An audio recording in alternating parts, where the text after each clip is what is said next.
ఇటు పదవులు అటు వరుస పరీక్షలు, దారిలో ముళ్ళున్నాయి, బరిలో సవాళ్లు ఎదురు చూస్తున్నాయి. అన్నింటినీ సమర్థవంతంగా ఎదుర్కోవాలి. తెలంగాణ కాంగ్రెస్ ప్రభుత్వం ముందున్న బిగ్ టాస్క్ ఇదే. మంత్రివర్గ విస్తరణకు రంగం సిద్ధమైంది. నామినేటెడ్ పదవుల భర్తీకి కూడా సమయం దగ్గర పడింది. అదే సమయంలో స్థానిక సంస్థలు, లోక్సభ ఎన్నికలు దగ్గర పడుతున్నాయి. అంటే ఇటు పదవులు భర్తీ చేయాలి, అటు ఎన్నికల రూపంలో ఎదురయ్యే పరీక్షలను సమర్థవంతంగా ఎదుర్కోవాలి. ఇంత తక్కువ సమయంలో అంత పెద్ద టాస్క్లను కొత్త ప్రభుత్వం ఎలా ఎదుర్కొంటుంది అన్నదే ఇప్పుడు ఆసక్తికరంగా మారింది. కర్ణాటకలో సిద్ధరామయ్య కాంగ్రెస్ లో చేరిన 7 ఏళ్లకు ముఖ్యమంత్రి అయితే రేవంత్ 6 ఏళ్లలోనే సీఎం అయ్యారు. ఆయనకు అన్నీ కలిసి వచ్చాయి. కథ అక్కడితో అయిపోలేదు. అసెంబ్లీ ఎన్నికల్లో సత్తా నిరూపించుకుంటే సరిపోదు. ముందు ముందు అంతకు మించిన సవాళ్లు స్వాగతం పలుకుతున్నాయి. వాటిని కూడా అంతే సమర్థవంతంగా ఎదుర్కోవలసిన అవసరం ఉంది. పార్టీలో అంతర్గత సవాళ్లు, హామీల అమలు ఇవి మాత్రమే కాదు, త్వరలో ఎన్నికల రూపంలో ఎదురయ్యే సవాళ్లు కూడా చాలానే ఉన్నాయి. ప్రస్తుతానికి కొత్త ప్రభుత్వం, కొత్త ముఖ్యమంత్రి దూకుడుగానే ఉన్నారు. కీలక నిర్ణయాల దిశగా అడుగులు వేస్తున్నారు. ఈ క్రమంలోనే మంత్రివర్గ విస్తరణ దిశగా కసరత్తు చేస్తున్నారు. సీఎం రేవంత్ రెడ్డి ఢిల్లీ టూర్ కూడా అందులో భాగమే. ఈ తరుణంలో మంత్రివర్గ విస్తరణలో అవకాశం కోసం పలువురు నేతలు ఎదురు చూస్తున్నారు. కాంగ్రెస్ ప్రభుత్వం ఇప్పటికే 11 మంది మంత్రులకు శాఖలను కేటాయించింది. మరో 6 ఖాళీల భర్తీకి మంత్రివర్గ విస్తరణపై చర్చలు జరుగుతున్నాయి. మంత్రివర్గ విస్తరణలో గ్రేటర్ హైదరాబాద్కు మొదటి ప్రాధాన్యత ఇచ్చే అవకాశం ఉంది. హైదరాబాద్ నియోజకవర్గాల నుంచి కాంగ్రెస్ అభ్యర్థులు ఎవరూ గెలుపొందనప్పటికీ నాంపల్లిలో ఓడిపోయిన ఫిరోజ్ ఖాన్ మైనారిటీ కోటాలో పదవి ఆశిస్తున్నారు. అదే కోటా కోసం నిజామాబాద్ అర్బన్ స్థానంలో ఓడిపోయిన షబ్బీర్ అలీ కూడా నేను సైతం అంటున్నారని టాక్. మరోవైపు మల్కాజ్గిరి నుంచి పోటీ చేసి ఓడిపోయిన మైనంపల్లి హనుమంతరావు మంత్రి పదవి ఆశిస్తున్నట్లు తెలుస్తోంది. కానీ ఆయనను మల్కాజ్గిరి లోక్సభ స్థానం నుంచి పోటీకి దింపాలనే ఆలోచనలో ఉన్నట్లు పార్టీలో ప్రచారం జరుగుతోంది. అటు అంజన్ కుమార్ యాదవ్, మధు యాష్కి పేర్లు కూడా పరిశీలనలో ఉన్నాయి. వీరికి మంత్రులుగా అవకాశం కల్పించి ఎమ్మెల్సీలుగా ఎంపిక చేసే అవకాశం ఉంది. అయితే ప్రస్తుత మంత్రివర్గంలో నిజామాబాద్, ఆదిలాబాద్, హైదరాబాద్, రంగారెడ్డి జిల్లాలకు ప్రాతినిధ్యం లేదు. మిగిలిన 6 స్థానాలకు 15 మంది పోటీ పడుతున్నారన్నది గాంధీ భవన్ టాక్. ప్రస్తుతం రాష్ట్రంలో 50కి పైగా నామినేటెడ్ పోస్టులు అందుబాటులో ఉన్నాయి. ప్రాధాన్యాల ఆధారంగా దశల వారీగా వాటిని భర్తీ చేయాలని భావిస్తున్నారు. దీనికి తోడు దాదాపు 6 ఎమ్మెల్సీ స్థానాలు కూడా ఖాళీ కావడంతో వాటిని వినియోగించుకొని పార్లమెంట్ ఎన్నికల్లో లబ్ధి పొందాలనే ఆలోచనలో నాయకత్వం ఉంది.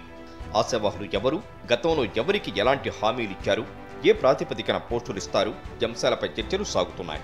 అది మాత్రమే కాదు, రాష్ట్రంలో ఏ పార్లమెంటు నియోజకవర్గంలో కాంగ్రెస్ బలంగా ఉంది, ఆయా స్థానాల్లో అవకాశం ఇస్తే ఏ సామాజిక వర్గాలకు మేలు జరుగుతుంది, కుల మత ప్రాతిపదికన పదవులు ఇవ్వడంపై కూడా చర్చలు నడుస్తున్నాయి.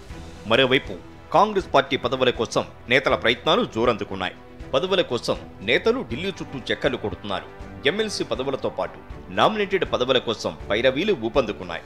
హైదరాబాద్కు చెందిన పలువురు నేతలు ఢిల్లీలో మకాం వేసి పార్టీ అగ్రనేతల చుట్టూ ప్రదక్షిణలు చేస్తూ లాబింగ్ చేస్తున్నట్లు తెలుస్తోంది. హైదరాబాద్లో పోటీ చేసి ఓటమి చెందిన నాయకులు, టికెట్లు దక్కని నాయకులు, టికెట్లు అడగని సీనియర్ నాయకులు కూడా ఎమ్మెల్సీ పదవులు ఆశిస్తున్నారు. టికెట్టు దక్కని వారిని బుజ్జగించే తరుణంలో సర్దుబాట్లు చేసేందుకు ఎమ్మెల్సీలు నామినేటెడ్ పోస్టులు ఇచ్చేందుకు చాలా మందికి హామీ ఇచ్చారు. ఈ నేపథ్యంలో పదవులు దక్కించుకునేందుకు ఆయా నేతలు ప్రయత్నాలు ముమ్మరం చేశారు. కాంగ్రెస్ అధికారంలోకి వచ్చిన వెంటనే రాష్ట్రంలోని వివిధ నామినేటెడ్ పోస్టుల్లో ఉన్న బీఆర్ఎస్ నాయకులు రాజీనామా చేశారు. ఇక గవర్నర్ కోటా ఎమ్మెల్సీలు 2, ఎమ్మెల్సీ కోటా కింద 1 చొప్పున 3 ఎమ్మెల్సీలు కాంగ్రెస్ ఖాతాలో ఉన్నాయి.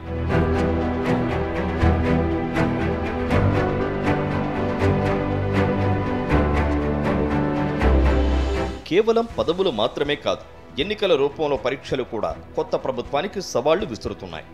వచ్చే ఏడాది గ్రామ పంచాయతీ, ఎంపీటీసీ, జడ్పీటీసీ, మున్సిపల్ ఎన్నికలు జరగనున్నాయి. కాంగ్రెస్ ప్రభుత్వం అధికారంలోకి రావడంతో స్థానిక ఎన్నికల్లో అత్యధిక స్థానాలను కైవసం చేసుకునే ప్రయత్నం చేస్తున్నారు. దీనికి మించి లోక్సభ ఎన్నికల బరి కూడా రెడీ అవుతోంది. తెలంగాణలో కాంగ్రెస్ ముందున్న అతిపెద్ద టాస్క్ ఇది. రాష్ట్రంలో అధికారంలోకి వచ్చిన నేపథ్యంలో గరిష్టంగా ఎంపీ స్థానాలు గెలుచుకోవాలని కాంగ్రెస్ భావిస్తోంది. లేదంటే అసెంబ్లీ ఎన్నికల్లో గెలుపుపై వక్రభాష్యాలు మొదలయ్యే అవకాశం ఉంది. ఈ నేపథ్యంలో రాష్ట్ర వ్యాప్తంగా ఉన్న నామినేటెడ్ పోస్టులను కూడా ఒక అస్త్రంగా వాడుకోవాలని భావిస్తున్నారు. మరోవైపు హామీ మేరకు పదవులు ఇచ్చుకుంటూ పోతే సామాజిక సమతుల్యత దెబ్బతినే ప్రమాదం ఉన్నదని మరికొందరు నేతలు ఆందోళన వ్యక్తం చేస్తున్నట్టు తెలుస్తోంది. రాబోయే లోక్సభ ఎన్నికల్లో రాష్ట్రంలోని 17 పార్లమెంటు స్థానాలకు గాను దాదాపు 15 స్థానాలను కైవసం చేసుకోవాలని వ్యూహాలు రచిస్తున్నారు.